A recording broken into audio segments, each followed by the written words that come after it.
spacing important, family planning important.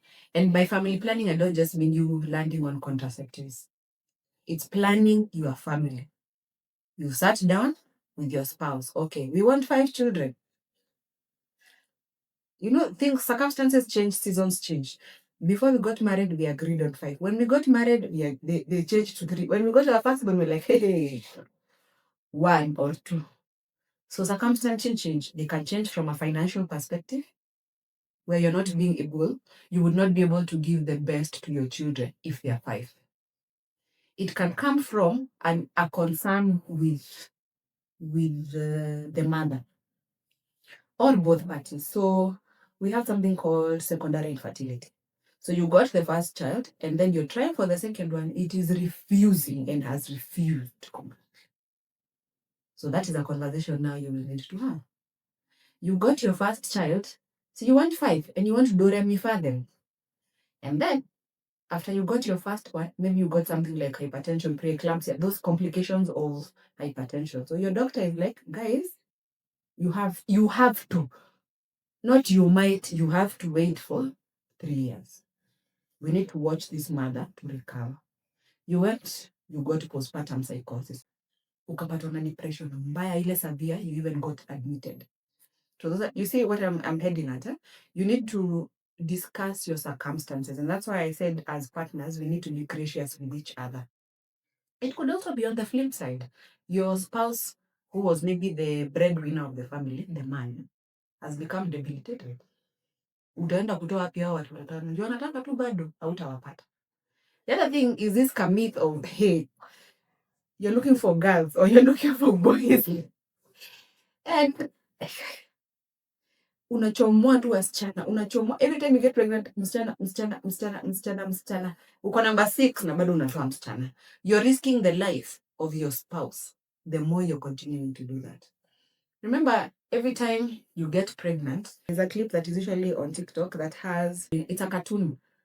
What happens during the first trimester, the second trimester, and the third trimester. The way maorgans zinasukumwa ngwa tu huko juu zinasukumwa tu. Ndio mtoto apate space, kwani atamea wapi?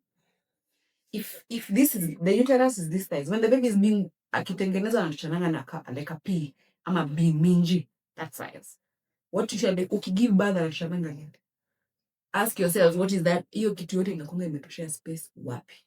So you push your intestines, your kidneys are moved out of the way. So that meme usually shows the way it's growing, and then the organs in the system are complaining, what is this thing that is happening in there? Why are you guys pushing us? This thing needs to get out of the system. This has become too much because now you're constipated, you have to urinate more frequently, you can't eat as much food as you used to, you have palpitation. So you can imagine you've do-re-mi-fa'd your children, and that push has been happening every single time. So what is happening? There are some organs in the system that you've overexerted. And you've not given time for your body to repair itself. Juu kama una do-re-mi-fa, hebu jiulize, by the time huyo alikuwa 1 year, si basi ni kumaanisha ulipata mimba at either 1 year or around 9 months. So that means mingine na 1 year. So when you space, ladies, it gives time for your body to heal, fully recover, and also for your mental space to be the space of taking care of all your children. So hiyo kudoremifa, hapana. Space your children and plan your family. It also eases the job for you. Huyu ako shule. Otherwise, unawapata 10 have gone to school at the same time. You have money. No, you have resources. And resources are not just financial. There's food, there's clothing. Wanalala wapi? There's some other factors. Someone will argue that is temporary suffering. It's a long-term investment. Well, if you look at it from temporary suffering, look at it from your own personal health as a human being, in terms of how frequently you're giving birth to those children. So if you're planning, so fine, you've agreed with your spouse, you want the 10 children continuous. Before you get the next one, please consult your doctor or your healthcare worker. That's where you come, we check you, we test you. Are you okay? Uko ndani kumepona na kumepona vizuri. Are you in the mental space of getting another one? You get? Even though you want to do it. But your mental space is off. It's not what it used to be. Contraception use after giving birth. That is a whole interesting topic that should be had. have that topic with your healthcare worker. So I'm deciding, see, I had an IUD, so now I'm going back for the same thing. The reason why I say you need to have that conversation with your healthcare worker is, you remember the way you're puffing up postpartum. Some of these hormonal contraceptives, utajipata umeongeza kilo and ikatai kwenda. Umemalizana na baby 1 year, 2 years of breastfeeding, imekataa kwenda. You have tried gymming, you have tried changing your diet, you have just tried, it is refusing. You used to be a big girl at 55. Now you're 90 kgs and it has refused to go. You need to work with us to help you move back. So don't just decide you're taking a hormonal contraceptive because you're used to. And also, remember, because of pregnancy and postpartum, sometimes you may develop issues with blood sugar, blood pressure. So, of course, the mode of contraception that you decide to use actually matters depending on a condition that you have. Our ladies and teenagers, please practice safe sex. Because now, lack of using things like condoms is one of the ways how you're ending up pregnant in the first place. I know there's also this whole conversation of when you use condoms, not as safety, doing what.